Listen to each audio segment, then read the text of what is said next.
Hi, ladies. This is Monique with Boundaries for Women, here to remind you that you're worthy of love and respect. And in this recording, I'm talking about films and TV shows that are very good at depicting abuse. Not a happy topic, but it really helps sometimes to see things on film and be able to identify that that's what you're going through or what you've gone through. It's just makes such a difference to know that you're not alone, that this is, and also that it's being addressed, that there are films being made about, there are shows where this is becoming something that is really being shown in all of its disgusting non-glory, you know? So let's just start. I'm going to start with a couple that are shows on Netflix that have been around for the last couple years, I think. And the first one I would say is the series You. Now, by the way, I want to put an asterisk here and say that these shows can be very triggering, but they can also be very encouraging to watch because it helps you to clearly identify something as abuse. When you see it happening to somebody else, it's easier to go, oh, it kind of forces you to have compassion for yourself. Because when you're watching someone else be abused, you have compassion for them and empathy for this terrible thing. And then to be able to go, well, maybe I should have that kind of empathy for myself while I'm at it, you know? So one movie that is, if you're going through abuse, it could be very hard to watch, but it is also so empowering, so inspiring. And that's a movie, it was made, I think, in the late 90s. And it's called What's Love Got to Do with It? It's about Tina Turner's life. That film is incredible. Tina Turner is an amazing story of somebody overcoming abuse, and I just highly recommend that one. Now there is physical abuse in it, there is rape in it, so I just want to warn you that. But her journey from a timid person who was scared to even sing in front of anybody to being, involved in an extremely abusive marriage. And by the way, to his dying day, this man denied the abuse. And then her process of getting free from that and then becoming her own woman, becoming her own person, and going on to be way more successful on her own than she ever was being with that person. It's an incredible story, so highly recommend that one.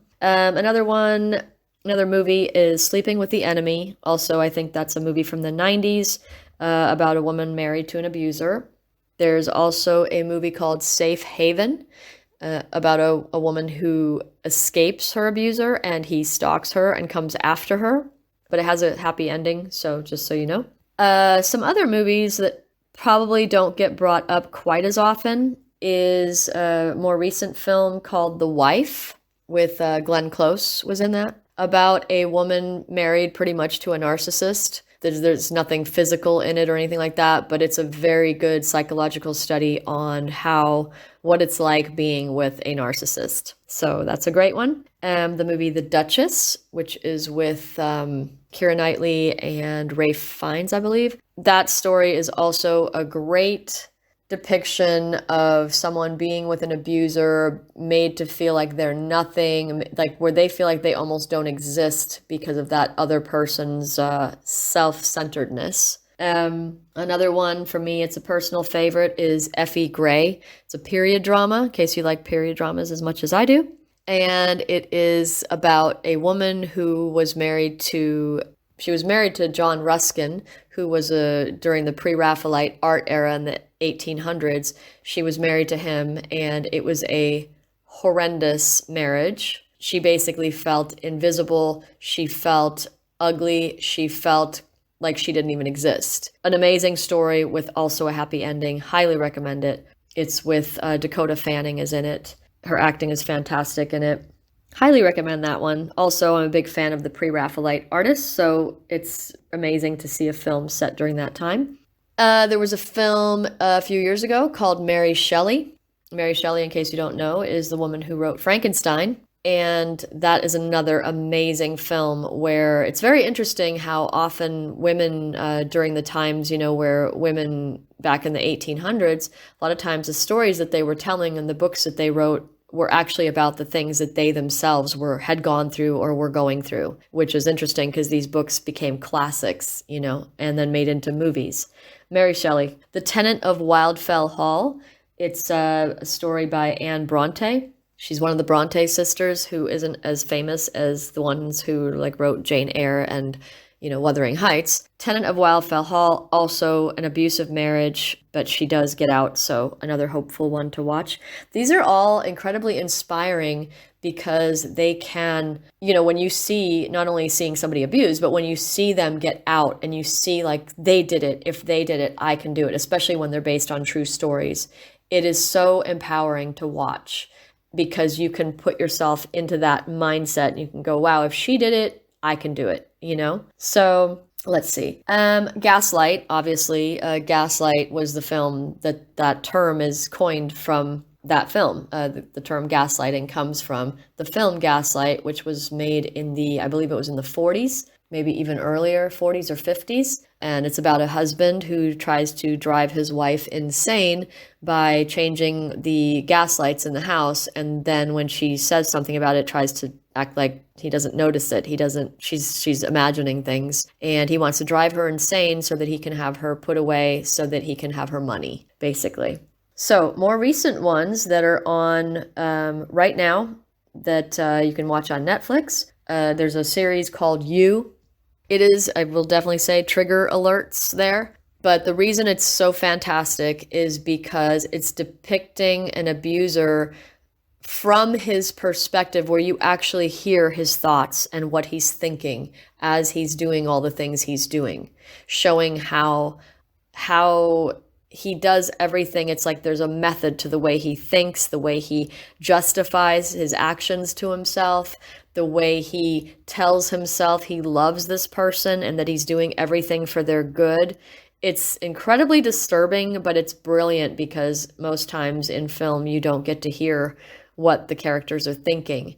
And in this one, you see everything he's doing and you hear how he's planning and thinking, and when he messes things up, how he justifies to himself. And incredible. It's a great show, especially the first season. They've only had 2 seasons, and there is a 3rd season coming out in the end of the year from that. Another one is Dirty John, and this is based on a guy who is based on a news article in the Los Angeles Times that was then made into, I think it was a podcast interview, and then it was made into this mini series. There's 2 seasons of that now.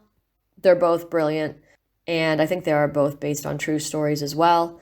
Also, where these guys basically presented one thing and were completely something else. Also trigger alerts there, but just excellent at showing what it's like for the person trapped in or dealing with these situations.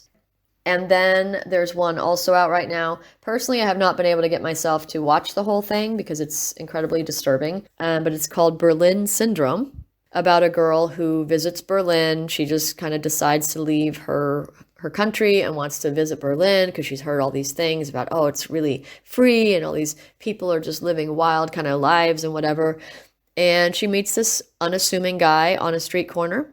Seems like a nice guy. I think he works as a teacher or something very normal, just your typical normal citizen, normal seeming.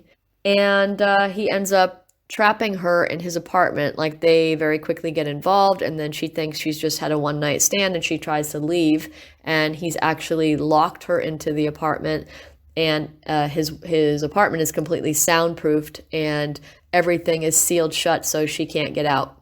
It's really disturbing. But the point about this to me is the fact that at least something is being shown. It's being depicted in film. It's being made clear, like we get to see all the different ways that abuse happens so that it's not considered not a big deal when somebody tries to come out about it. And last but not least is A Promising Young Woman. And that is a film about a woman who her best friend was raped and murdered by these guys that she knew. Basically, Carey Mulligan plays her best friend, who is basically wants to bring about justice herself, which may not be highly recommended. And she basically, I won't go into detail, but she basically goes on to confront all of these people that were involved, all of the people who were involved who didn't realize they were involved just by the fact that they downplayed what happened and they tried to make excuses for the guys that did these horrible things. And these guys just went on to live their lives like nothing happened. And yet the best friend of the girl that was killed, she's been traumatized by it and she knows what really happened. And so she's never been able to just let it go. Anyway, but you can look it up. It's obviously, the screenplay just received an Oscar. Phenomenal writing, phenomenal storytelling, and just so much deep stuff in it. There is a channel called The Take. It's a film studies channel, and they do 15, 20-minute takes on many movies, shows, things like that, and they just analyze them. And they have a great one on Promising Young Woman, which I may link below. So I hope this is a list to get you started. And I really hope that you will take the time to watch these. Maybe not all of them, maybe all of them, because maybe not all at once. But just because it's so helpful to know that you're not alone. It's so helpful to know that there are films like this being made. There are TV shows. This is becoming very much out in the open so that hopefully people are no longer shamed into silence and can say something, because now that people are starting to see these things, when someone comes out and says, this is what's happening to me, people have more of an understanding of it because it's being shown. And I'm a filmmaker and an actor and a screenwriter myself. And so these are also topics that I bring into a lot of my work as well. So it's very encouraging that this is happening now, that there's a shift happening and people are starting to wake up about this stuff. Psychological abuse, psychopaths, predators, all these kinds of people, they need to be exposed. That's the only way darkness is dealt with, is if it is exposed by light. So if you know of any other ones you'd like to share so that I can make another recording about it, that would be great. In the meantime, I hope that you can take the time to watch some of these. Like I said, some of them have happy endings. Not all of them are super disturbing. Just know that some of them may trigger you, and I just want to warn you. So hope that's helpful, and I will talk to you next time. Lots of love. Bye.